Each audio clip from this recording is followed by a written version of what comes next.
Again, calculator technique. Solve natin yung moisture density weight and field density weight, which is 1,800.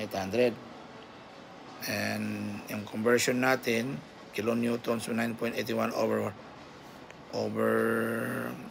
1,000. Ito po yan. Okay.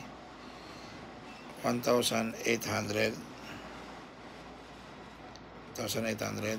times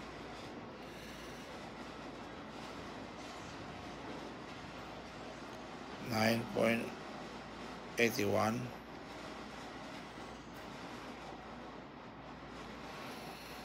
over 1,000 NSD. Yan po. Yan lang po ang sagot niyan. Yan. Yan ang sagot ng YM natin.